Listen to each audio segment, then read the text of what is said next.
now. All right, happy Friday, everybody. It is great to have you with us on First Alert 6 streaming. I'm Erin Hartley. Yeah, I'm Cerise Cole. All right. In the meantime, let's get to Jared Lansford, meteorologist Jared Lansford, doing double duty for us today. Starting out the morning with some showers, but don't let that bum you out for the whole entire Friday. Yeah, people are probably going to get a deja vu as they hear the forecast, because you remember how Wednesday played out? We had some showers early on. We're going to have that kind of situation for the morning. So be ready for that. We'll be looking at some of these spotty showers continuing off and on through the morning. We'll start to wrap it up early in the afternoon, and then the evening looks pretty good. So out the door, a little mild. We're at 64 degrees. We've got a bit of a breeze as well at about 10 to 20 miles per hour. We could get some gusts up around 25 miles per hour out of the south. So that's keeping our temperatures boosted at this point, despite having some of that cloud cover and occasional shower activity. We just got done with one wave of showers that moved through North O, 680, and it's continuing to lift its way into Harrison County at this point. And we're going to be looking at this be the case for the rest of the morning, where we just get these windows where some more of these spotty showers develop and then make their way in. I think our next wave comes as we get a little bit beyond 9, 10 o'clock, and we start to push that into the area. So for the rest of the morning drive, we should be in okay shape, but we'll keep an eye on it. By the time we get to the evening, we'll wrap up these showers about 2 o'clock or so, and you can see that we have pretty nice Friday night fever forecast. We get up to about 77 for our high. We'll be clearing things out, get the sunshine in place. The wind will be lighter at this time as well, and really adds up for a beautiful Friday evening for any of your plans that you may have. Here's how things play out with those spotty showers. You can kind of see that we develop a couple of these here and there. May get 1 or 2 rumbles of thunder. I'm not anticipating much out of that, but if you hear that, don't be caught off guard. And then you can see those sweep their way off to the east by the time we're getting to 2, 3 o'clock out of our viewing area, and the clouds follow suit, leaving us with some pretty nice weather as we get into those evening hours. And it stays quiet through the course of the night. Now, Saturday is where things kind of flip on us. We'll start off quiet, have temperatures right near 50 degrees, sunshine in the morning, and then as we get into the middle of the day and into the afternoon, we get a front that arrives. And so our high actually happens early in the day, right around 70, 71 degrees. Notice how it starts to head backward as we get later in the afternoon. That's as the front comes in, we thicken the cloud cover and get a few showers. Let me show you how that plays out. And you can see that probably a little overdone with just how much cloud cover we have early on here on this model, but I like what it does as we get toward the middle of the day, starting to bring that cloud cover in a little bit more. And you'll see the shower activity sweep in. Now, I think the earliest we get this in the metro is about 3 p.m. And it'll be just about a 2-3 hour window that they sweep through real quick and then exit. That could last as late as 8 p.m. depending on how soon they arrive in the area. I think our core window looks like about 4 to 6 p.m. Showers come in, showers depart quickly, move on off to the east. The thing is, that's going to be some wind-driven rain that we're talking about, so that's not going to be real pleasant to deal with. If you have Friday evening plans, pay attention to that. We'll talk more about that wind here in a little bit, but notice over the next couple of days how the temperature kind of changes too. Behind that front, we'll be looking at highs that are a little more fall-like. We've been looking for the more fall-like air for a little while. Sunday is a great fall day. Yeah, a lot of people will be happy about that. All right, you mentioned those winds. What can we expect this weekend? Well, so we've got a little bit today, nothing that's too crazy. Some gusts up around 25 miles per hour to the south. And then we start quiet tomorrow. Remember I mentioned how that becomes wind-blown rain? Now let's back up to this graphic. Starts quiet with the winds in the morning, but as those showers start to push in, we'll switch the wind to the northwest. It gets really blustery. This is kind of the floor of where our gusts could be, around 40 miles per hour. I think it's very possible we could get a couple 45 to 50 mile per hour gusts as those showers sweep their way in and right behind those showers. So be ready for a very windy late afternoon and early evening for our Saturday. We'll keep a breeze going through the night, more gusts around 30 miles per hour at that time frame. And then by the time we get to our Sunday, we do get the winds to calm down some. We'll be looking at more 10 to 20 mile per hour winds for our Sunday. So kind of a breezy weekend in general, but the strongest winds by far come for the second half of our Saturday. We do see things drift downward a little bit for our Saturday night with our temperatures. I think the wind keeps us up just enough to keep us out of the 30s. We'll be close. Some spots north of the metro could get into the 30s briefly. And then as we go through the rest of the 10-day, you're going to see kind of a repeating pattern here for Monday with some PM showers and wind that knocks our temperatures down again. We're windy for our Tuesday and Wednesday. Upper 60s that you're seeing as we head forward.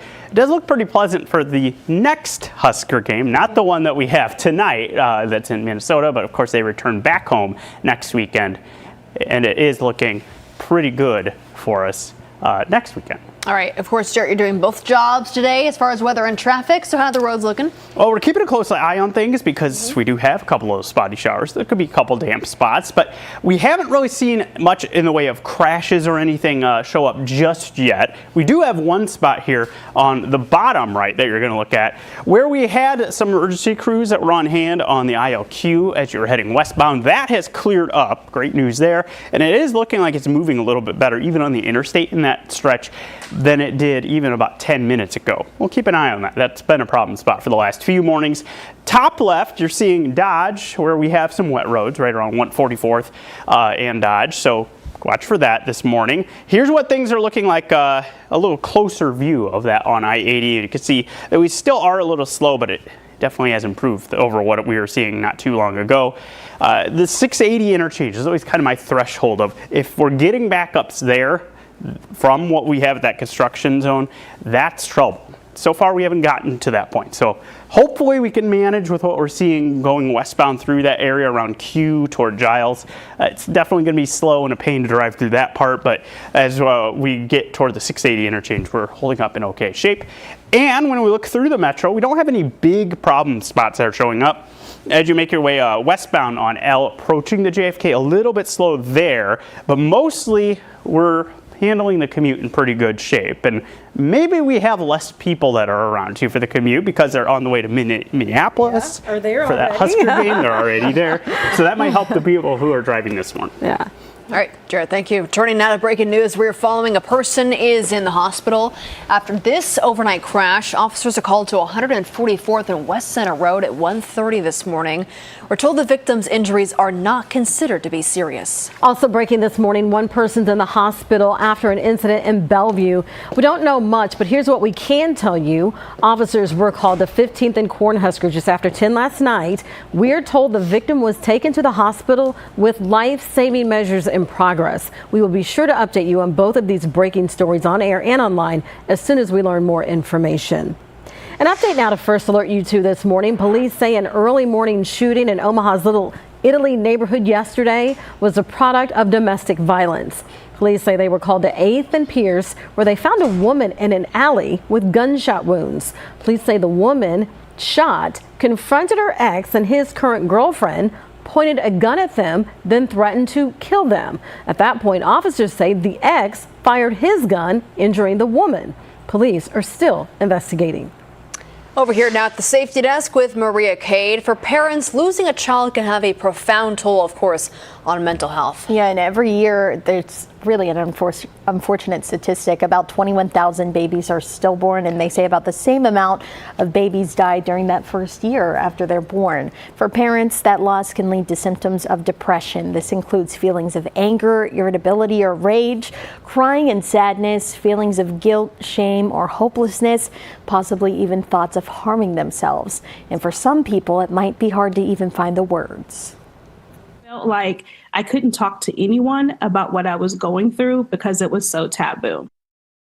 Now, it might be tough, but experts say seeing a therapist and getting on medication, really talking through it can help some parents find hope again in a really, really dark time. Okay, switching gears now. In the meantime, you have another recall that could be impacting a lot of people. Yeah, pretty popular product that a lot of you might have in your pantry. So Ben's Original Rice, they're recalling a limited number of their products because they might contain some small stones in the packaging. So this recall, it applies to the whole grain brown, long grain white, and long grain and wild ready rice products. They all have a best by date of August 2020. 2026.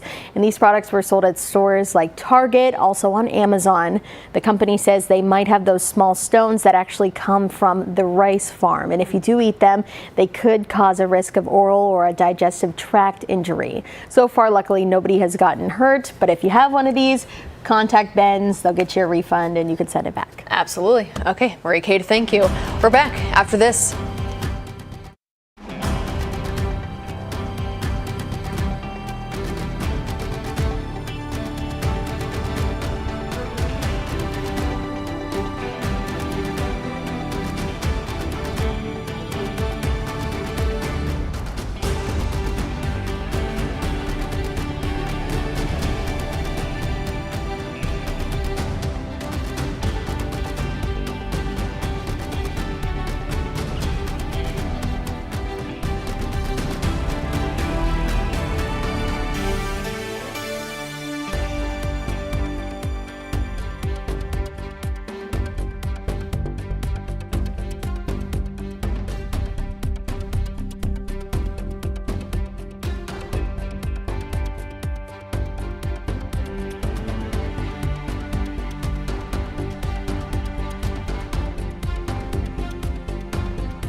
Oh, sure hope your morning is getting off to a great start as we take a look outside the Mutual of Omaha building on this Husker game day. I kind of like game days on a Friday. Yeah, it's fun, isn't it? Yeah. So kind of a gloomy start, but that's okay. Yeah, because what we have later in the day looks a lot better. Very good. We'll get there. It's just going to take a little time. We've had a couple of spotty showers that have worked their way through the metro. You can see most of those now are into western Iowa. I do expect we get a little later this morning. We'll bubble up another round that will move its way in later in the morning. I'm talking about 11 o'clock or so. We'll see that round move through. You can see how that takes place here. Still holding on to the clouds, but here comes that second round that makes its way in 10, 11 o'clock, and it'll start to move its way off to the east. We should be seeing things dry out as we get beyond 2, 3 o'clock for the entire area and really start to bring the sun into our sky as we get toward that evening commute. So shaping up to be a really nice forecast, and we'll call it above average. Actually, we probably could call it nearly perfect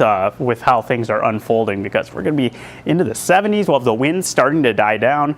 It's hard to get much better than this any time of year, but especially when we get into late October, you're talking about some really nice weather for getting out on the patio. Now, tomorrow evening is a totally different story, because we'll start off quiet. We'll have a little bit of a cool temperature, cloud up and get those showers to move through, with temperatures sliding as we get into the evening, and we'll also be looking at that shower activity being wind driven. So starting off with the sunshine and a few clouds, more clouds as the afternoon goes on, and here come the showers. Between about 3 and 8 p.m. is when we could see them. I really think 4 to 6 is when we have the core of them in the metro.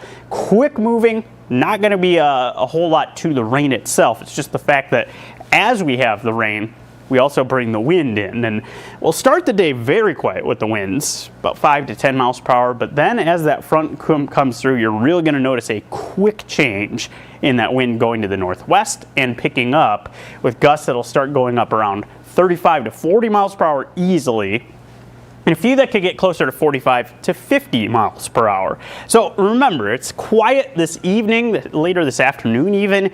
That's a good time frame to tie down the Halloween decorations, make sure nothing's flying around when we see that quick change of the wind, and the amplification there of those winds as well. Stay pretty breezy through the night and on into our Sunday. We'll see those winds finally come down about 10 to 20 miles per hour there. More fall-like though, 67 degrees for our high. Average is 65 for today. Notice that we are getting a little bit more and more of those kind of temperatures as we head into the beginning of next week. We haven't been in the 30s yet. I think we get close on a couple of our nights here coming up. We would have to get to the 21st, which I believe that's Monday, for us to get on the top 5 for the latest into fall that we've been, where we haven't gotten into the 30s.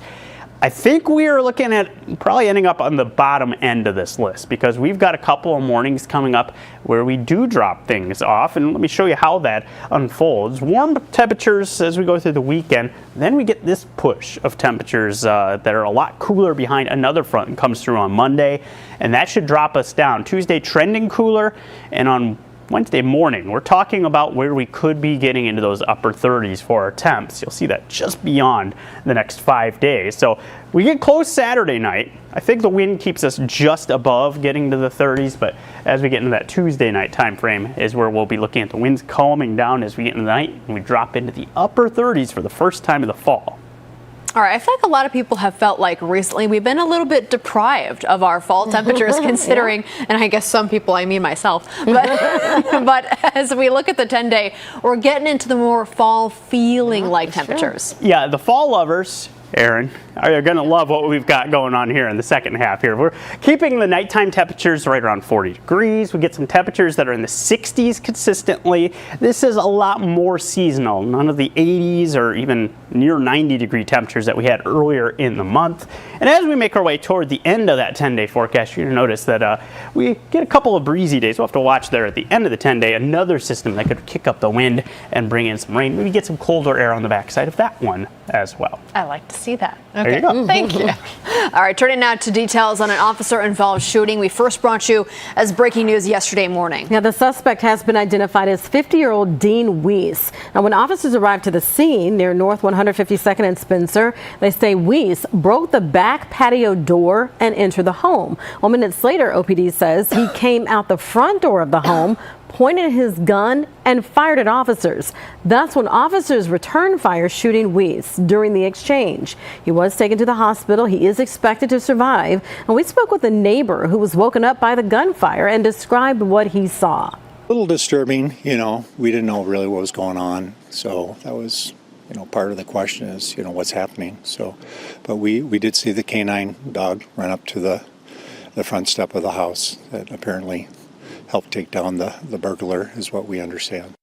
In a statement, Omaha Police Chief Todd Schmaderer says he backs the decisive actions taken by officers and is grateful that both the community and officers are safe. Following protocol, the officers involved in the shooting are on paid leave. Omaha Police say the incident was all captured on the officers' body-worn cameras. Investigators are looking into this case as a domestic violence incident. Charges against Weiss are pending. One Illinois family is starting a new Halloween tradition. Now, find out why this trend may be the pick of the patch when we come back.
Welcome back, everybody. An accidental pumpkin patch sprouted up in front of an Illinois home. Now the homeowners are embracing the Halloween surprise. That's right. Chris and Raleigh Wilkerson have a big family, 21 great grandkids now. Oh. The kids come over to decorate pumpkins every single year, and the grandparents put the pumpkins on the lawn when they start to rot.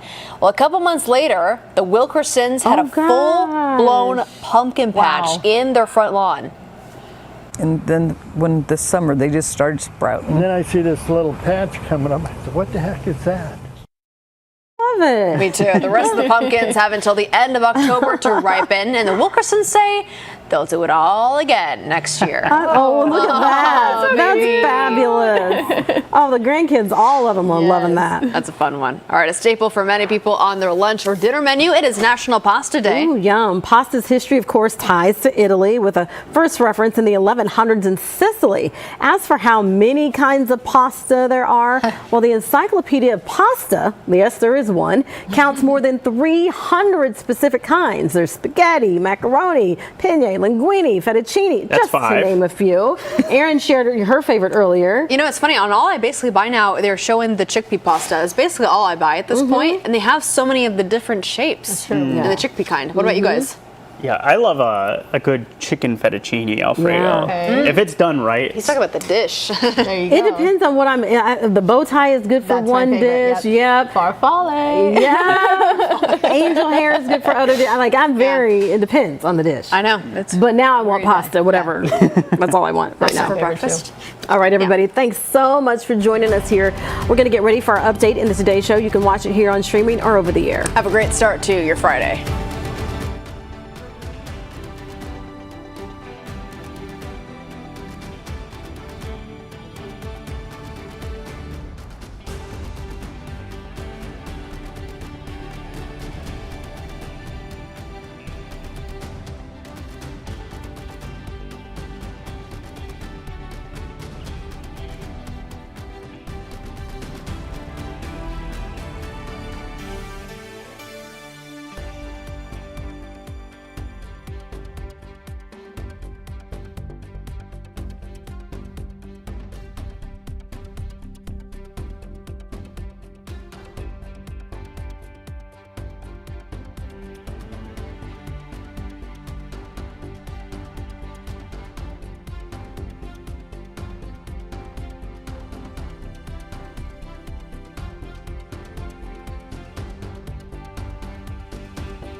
Live from WOWT, First Alert 6 starts now. Good Friday morning to you. It is 7:26. I'm Cerise Cole. And I'm Erin Hartley. Let's get an update on the roads, specifically 80 this morning with Jared Lansford. What a surprise. I-80 westbound is slow as you're getting in that construction zone. Of course, that's been the ongoing area where we've had some work right around Giles. And you can see that it is a little bit slow as you get near there. Now, thankfully, this has looked a lot worse at times over the last several months. So this is a manageable delay, but do keep in mind it's going to be slow as you get right around Giles and toward that area near L. We zoom things out, you can see that there's a couple spots where it's a little bit slow. You get westbound on L approaching the JFK, slight delay there, and also southbound 480 as you're getting close to Dodge. A little slow, but no big problems that are showing up in this morning. Of course, we'll keep an eye out too. We've had a couple of showers that have made their way through. Those have moved out for now. We're at 64 degrees with our temperature. A little bit of a breeze too. Some gusts up around 25 miles per hour possible as we go through the day out of the south.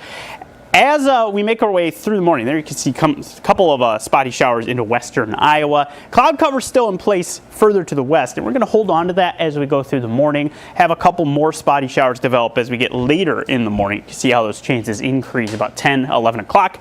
And then once we get past about 2, 3 o'clock, we should see the rain come to a close completely.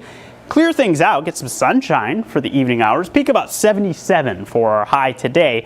As we go through the weekend, we'll have another wave of some showers that'll be wind driven for our Saturday evening. First alert to that being the busiest wind we have with gusts up to 50 miles per hour.